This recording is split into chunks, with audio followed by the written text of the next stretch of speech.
Enak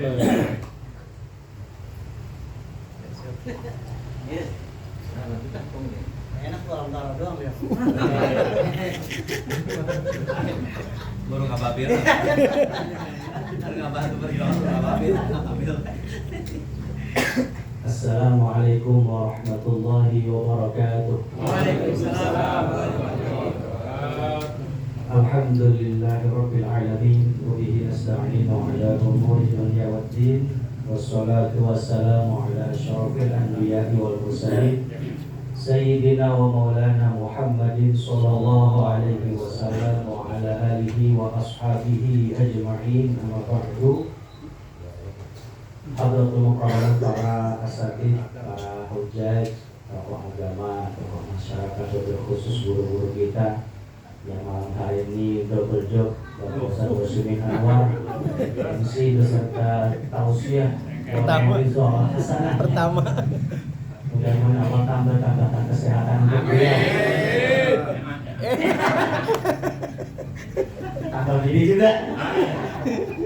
Insyaallah. Bapak Ustadz Syahudi, Bapak Ustadz Sami Zulkarnain, wabil khusus Izin Najmuddin, mata Allah itu ya hadir. Mudah-mudahan guru-guru kita ditambah-tambahkan kemuliaan Allah Subhanahu wa taala. Juga Bapak Yus, serta Bapak Ustaz Samsudin, Bapak Ustaz Jenal, serta Bapak Komandan Nisan, Bapak Ustaz Jokowi, Bapak Musri, dan juga keluarga besar almarhum Bapak Haji Maing, sekeluarga, serta para hadirin yang dirahmati Allah Subhanahu wa taala. Puji dan rasa syukur mari sama kita haturkan kepada Allah Subhanahu wa taala. Alhamdulillah, malam hari ini kita turut kumpul untuk peringatan Maulid Nabi Muhammad SAW yang disponsori oleh Azam TV. Alhamdulillah. Mudah-mudahan kumpulnya kita menjadi penyebab senantiasa turunnya rahmat Allah Subhanahu wa taala. Salawat beserta salam mudah-mudahan Allah senantiasa sampaikan rahmatnya, Allah curahkan kasih sayangnya kepada Nabi yang mulia Nabi Muhammad sallallahu alaihi wasallam. Semoga rahmatnya Allah, kasih sayang Allah juga tercurah kepada para keluarganya, para sahabatnya, tabi'in tabi'atnya, terkhusus kita selaku umatnya. Mudah-mudahan kelak nanti di yaumul kiamat kita sama-sama mendapatkan syafaatnya. Amin ya rabbal alamin. Hadirin jamaah yang dirahmati oleh Allah Subhanahu wa taala. Kalau judulnya peringatan Maulid Nabi atau diawali dengan kalimat peringatan, setidaknya memiliki dua makna. Kalau peringatan berarti ada yang diingatkan, yang kedua ada yang diingat-ingat. Yang pertama ada yang diingatkan, yaitu berarti sasaran objeknya adalah kita. Maulid Nabi tiap tahun, alhamdulillah, sekalipun akhlak kita begitu-begitu aja gitu. Segitu nih udah bagus ada maulid gitu. Lebih-lebih kalau nggak ada. Kan ada orang yang membid'ahkan maulid, Masya Allah. Berarti kan kayak begitu sama halnya tidak menginginkan kelahiran baginda Rasul SAW. Jadi hemat singkatnya untuk peringatan Maulid Nabi itu nggak butuh dalil sahih. Yang dibutuhkan adalah qalbun salim, hati yang bersih, hati yang baik untuk peringatan Maulid Nabi Muhammad SAW. Makanya tadi disampaikan oleh Habib Rosimi Al-Ghaisi bahwa kelahiran baginda Rasul berbeda dengan pada umumnya kita gitu ya. Kalau kita kan innal insana khuliqa halu'a wa idza massahu syarru jazu'a wa idza massal khairu manu'a. Manusia itu umumnya kita berbeda dengan Nabi. Umumnya kita itu manusia dilahirkan dengan keluh kesah dan kikir. Kalau ditimpa masal syarru jazu'a, dia berkeluh kesah lewat PA gitu ya. Jadi kalau ditimpa musibah lewat status. Itu kita modelannya. Makanya ini nyata betul bahwa objek yang harus diingatkan itu adalah kita. Kita yang segini adanya tiap malam Jumat atau tiap akhir pekan kita diingatkan dengan Maulid Nabi, berbagai macam mauidhah dari berbagai kutipan kitab-kitab. segitu kayak masih begitu aja. Iya, uyuhan segitu bahasa kitanya. Uyuhan gitu, masih ada maulid Nabi. Lebih-lebih kalau nggak ada, siapa yang mau ngingetin gitu. Makanya dengan tadi wa idza masyahu syarru jazwa masyaallah. Kita nih kalau manusia kalau ditimpa kesusahan, pengennya curhat tadi lewat tembok-tembok mini sosial media kan gitu. Supaya apa tadi? Mendapatkan banyak seliweran perhatian dari banyak orang. Wah itu ya follower. Tapi kalau senang diam-diam aja biasanya kan begitu. Jadi kalau susah ditembongin, tapi kalau senang gitu. Makanya wa idza masyahul khairu ma'ruf. Kalau lagi senang, pelitnya naudzubillah setan kan gitu. Nah itu artinya nempel kikir dan keluh kesah itu kepada kita. Kalau lagi ditimpa kesusahan, berkeluh kesah kesana kemari. Makanya pintu di mana rusaknya akhlak kita ya tadi kita selalu mengumbar sesuatu yang senantiasa tidak harus diketahui oleh banyak orang. Makanya khumul itu perlu idfan wujudaka fi ardil khumul. Benamkan dirimu di tanah yang tandus dalam. Supaya apa? Supaya tidak banyak orang yang tahu. Belut. Iya. Jadi kalau kita apa segala macam sosial media itu banyak mata-mata dengki, banyak mata-mata hasud yang senantiasa akan mengambil kita. Maka perlu diingatkan.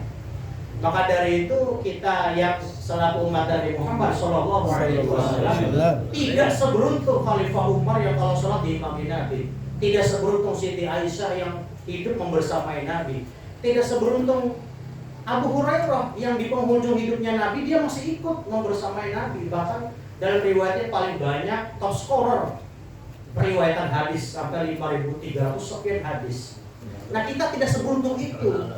Yang bisa kita ambil apa selaku umat Nabi yang nggak kenal, yang tidak tahu persis fisikalnya Nabi, tidak tahu genetik dari ujung rambut sampai ujung telapaknya Nabi, tapi paling tidak kita sudah ada rasa yakin dan cinta, menambahkan rasa keimanan kecintaan kita pada Rasulullah Shallallahu Alaihi Wasallam.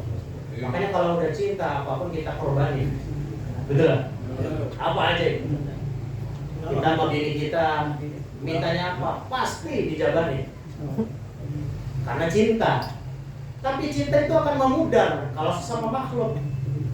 Maka kalau kepada Nabi Muhammad tidak akan pernah pudar kalau diingat dengan sholawat kepadanya.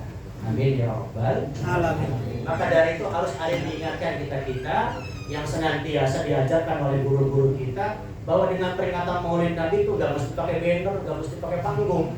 Dengan kita duduk ngelingkar seperti ini menjadi bukti nyata bahwa kita cinta kepada Nabi. Farfa bidhammin wansibanna fathan wajur kasron ka'abdillah yasul. Tapi afianya gitu ya. Farfa bidhammin. Kalau dalam lingkungan lapisan masyarakat pengen dicintai oleh Allah, maka harus farfa bidhammin. Apa itu? Harokat ropa itu gimana? Melingkar. Harus sering kumpul. Orang kalau dewek-dewek itu ya tadi tidak akan ada rasa kepemilikan dalam sosialnya. Kita ini sudah digandrungi dengan gadgetnya, yang jauh didekatkan, yang dekat dijauhkan. Kumpul di pos kamling jam 10, kumpul bawa HP, semua main HP. Diam. Gak ada yang ngobrol. Diam. Iya. Orang dulu kita kalau jam 7, jam 8 di depan TV ngumpul, saling ngobrol sama orang tua, anak ngomong sama orang tua nanya kabar sama anak, bagaimana belajar sehari di pondok seperti apa kalau liburan, ditanya, ada interaksi komunikasi. Sekarang tidak seperti itu, depan TV megang HP semua, bahkan bawa rolan. Casan, ya kan? Ini menjadi pembeda bahwa tadi dengan adanya sosial media akan menjauhkan yang dekat, kemudian mendekatkan yang jauh. Maka dari itu kita kumpul tadi farfa bidhammin wansibanna fathan. Kalau dalam lapisan masyarakat pengen dihargai, pengen diakui wansibanna fathan, maka yang di atas harokat fathah yang punya kebijakan, kekuasaan harus sayang sama yang bawah. Wajur kasran, yang bawah juga jangan belagu gitu loh. Harus hormat kepada yang atasan, karena kasrah ada di bawah huruf. Supaya apa? Tadi ada timbal baliknya, yang atas sayang kepada bawahan, yang bawah hormat kepada atas. Kalau semuanya tidak mendapati lapisan demikian, saya rasa tidak akan terwujudnya suatu sosial masyarakat yang baik. Nah, ini barokahnya Maulid Nabi kita dikumpulkan. Orang kalau Maulid Nabi mau dilan apa aja ada. Yang baru ketemu sholat seminggu sekali juga ada. Yang baru ketemu demen sholatnya setahun sekali juga ikut hadir Maulid Nabi. Itu betapa sayangnya Nabi kepada umatnya. Sekalipun sholatnya baru ketemu Idul Fitri doang, tapi begitu sayangnya, karena kata Nabi, man akhirul kalami la ilaha illallah dakhalal jannah. Siapa yang akhir kalamnya ketika dia sakratul maut mengucap la ilaha illallah dakhalal jannah. Walau karena asian kabiran, orang yang maksiat besar gitu ya. Makanya kita ini belum tentu akhir hidup kita ini baik. Sekalipun keseharian kita ini baik, makanya kita selalu berdoa, Allahumma inna nas'aluka husnal khatimah wa na'udzubika min syarril 'aqibati wa su'il khatimah. Tapi mudah-mudahan dengan kebiasaan kita yang baik ini mengantarkan kita wafatnya dalam keadaan kebaikan, husnul khatimah. Amin ya rabbal alamin. Siapa yang gak mau kalau kita lagi pulang maulid wafat bawa berkat, dimakan oleh anak, nanti jadi anak yatim. Kita nggak mau ya. Tapi kan berharap husnul khotimah itu kita dapat. Makanya nggak perlu lagi kita khawatirkan sesuatu yang belum tentu justru kan ujungnya gitu ya. Yang harus kita khawatirkan adalah tuh yang tadi sholat isya tuh kira-kira diterima apa enggak. Yang harus kita khawatirkan kira-kira garis finish akhir kita tuh baik atau tidak. Apa malah kepleset. Naudzubillah min dzalik. Kita selalu diperdengarkan cerita Syekh Barseswa itu yang sepanjang hayatnya penuh taat kepada Allah, cuman karena coba-coba di akhir hayatnya. Hayatnya harus ada yang diingatkan, yaitu kita. Jadi kita ini selalu menjadi bahan kalau ditimpa kesusahan kita berdosa. Kalau ditimpa kebaikan, anugerahnya segala macam, kalau titipkan pelitnya mau bilang. Nah itu harus ada diingatkan. Kedua, harus ada yang diingat-ingat. Itu makna peringatan. Apa yang diingat-ingat? Yaitu Nabiullah Muhammad Sallallahu Alaihi Wasallam. Kita mau udah nggak hafal bulan Hijriyah, apanya bulan Masehi, diingetin Maulid Nabi kagak datang. Kan nggak terlaluan. Di rumah kalendernya Masehi, diingetin sama guru-guru ini Maulid Nabi bulan apa? Kok bergeser-geser? Kemarin katanya bulan Oktober, sekarang September, kok geser-geser katanya. Ya Maulid Nabi beda sama ulang tahun lu, tau? Kan begitu. Kalau ulang tahun mah di situ-situ aja, 10 Oktober besok 10 Oktober lagi. Beda dengan Hijriyah. Makanya nanti kita nih kalau diberikan umur panjang 2030 itu kita puasa 2 kali. Setahun 2 kali puasa. Sebab apa? Nanti Januari kita puasa, di akhir Desember habis Natalan kita puasa lagi. Enak nggak? Enak. Kayak 2 kali. Enak boleh. Cuman setahun 2 kali itu. Itu berarti kan Hijriah itu pakem 30 aja, tapi tidak dengan Masehi. Ada 29, ada 31, 30. Labil. Kalau Hijriah begitu dikenal terus makin maju makanya. Nanti kita puasa udah bulan Februari, malah udah lebaran. Cepet amat ya. Baru mau ketemu taraweh lagi. Nah maka dari itu harus ada ya THR harus ada ya. Makanya yang kita ingat, yang diingatkan oleh guru-guru kita adalah sosok yang mulia Nabi Muhammad SAW. Muhammadun basyarun wa laysa kal basyari bal huwa yaqutatun wan nasu kal hajari. Itu yang baik-baik secara demikian. Muhammadun basyarun wala atau walaysa kal basyari. Muhammad itu basyarun, bukan alien, manusia, bukan seperti malaikat yang senantiasa tidak kasat mata, sama seperti kita gitu. Ada kedua belah matanya, ada kedua belah telinganya, ada kedua belah tangan dan kakinya, persis sama kita, tapi laisa kal basyari, kualitasnya berbeda. Beda di mana? Beda kualitasnya. Sekalipun Nabi pernah sakit, tapi sakitnya Nabi tidak sampai menurunkan derajat ke Nabi. Nabi makan, ya makannya Nabi berbeda dengan kita. Nabi makannya dikit, kita dikit-dikit makan. Nah itu. Jam makannya dipakai lagi, makan pagi, makan siang, makan sore. Nanti malam berkatan, makan malam bacangan, makan lagi. Nanti subuh belum merem. Ada Indomie sama telur, Indomie lagi kan gitu. Nah, Biar bisa tidur.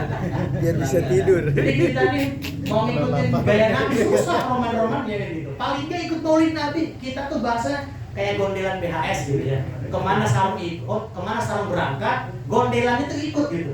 Bahasanya gandulan kunci. Kemana kunci berangkat, kita ikut gandulannya. Seperti gandulan. Kemana kunci berangkat, kita ikut. Itulah sosok di mana kita selaku umat yang tidak satu zaman tapi cinta kepada Nabi Muhammad SAW. Makanya walaisa kal basyari bal huwa yaqutatun wa nasu kal hajari. Nabi Muhammad berbeda dengan kita ibarat intan mutiara yakut, bukan mantan menang ya, bukan. Yaqutatun gitu. Yaqutatun berarti intan mutiara. Intan mutiara dibandingkan dengan balhu yaqutatun wa nasu kal hajari. Berarti manusia sealam dunia ini adalah batu. Kalau batu akik mending ada itunya, ada daya jualnya. Yang dimaksudkan batu ini batu kerikil yang selalu injek gak ada harganya gitu. Ya batu bata berapa sih? Batu apung yang di material berapa sih? Yang bertumpuk-tumpuk itu? Iya kan? Berapa? 5.000. Berarti satu manusia itu 5.000. Ngebul lagi. Ngebul lagi kan? Gak ada yang licek. Tapi Nabi, yang satu Nabi itu ibarat yaqutatun, intan mutiara. Maka yang satu bandingkan ribuan ratusan miliar orang di dunia masih bagusan Nabi. Makanya kita selaku umat Nabi Muhammad yang dikatakan manusia, kalau pengen ada nilainya di hadapan Allah, itu batu disusun. Karena barokah batu disusun, diplester, disemen, dicat, jadilah gedung, bangunan, apartemen, hotel bintang 5, masjid At-Taqwa atau masjid Baitul Muttaqin yang lagi pembangunan. Itu barokah batu yang disusun. Nah masyarakat kalau pengen diangkat derajatnya kudu bersatu. Lapisan masyarakatnya, lapisan bawahannya, atasannya bersatu. Kalau masing-masing gak bakal bisa jadi bangunan. Kalau udah jadi bangunan yang hasil susunan batu, mahal gak itu apartemen City Park depan rumah saya itu? Mahal itu. Iya kan satu lorongnya berapa juta. Itu barokah batu yang tadinya tidak ada harganya, tapi karena disusun, nah itu filosofinya kepada manusia yang selaku umat Rasul di akhir zaman yang tidak ada nilainya. Maka dari itu dengan adanya peringatan ini kita selalu diingatkan, dan objek yang diingat adalah baginda Rasul Shallallahu Alaihi Wasallam. Kalau kita ikut teladannya Rasul jauh dari kalimat jauh, maka dari itu paling tidak kita bisa mengambil sunnah-sunnahnya, bisa mengerjakan syariat-syariatnya. Jangan sampai kita yang senantiasa sudah demen pengajian kemudian kendor ataupun pudar rasa semangatnya datang ke pengajian. Kita malam Selasa seminggu sekali diaturkan oleh Bapak Haji Maing almarhum sekeluarga untuk terus mengingat diri sejauh mana introspeksi kita bahwa ibadah harus disertai dengan ilmu. Kata Tuhan saya gimana tuh? Man amila amalan bi ghairi ilmin ya'malu amaluhu mardudatun la tuqbal. Seberapa amal kita yang jauh yang banyak kalau tidak disertai dengan ilmu maka hampa, enggak ada, mardudah malah tertolak, la tuqbal, tidak diterima oleh Allah Subhanahu wa taala. Mudah-mudahan dari maulid Nabi yang singkat ini bisa mengingatkan diri kita bahwa betapa pentingnya maulid Nabi, bahwa betapa pentingnya kehadiran teladan Nabi di rumah kita, di lapisan masyarakat kita, bahkan untuk pribadi kita, supaya tidak semakin jauh dari kita rel syariatnya Allah Subhanahu wa taala. Itu saja bisa saya ketengahkan. Wallahu muwaffiq ila qawli thariq. Wassalamualaikum warahmatullahi wabarakatuh.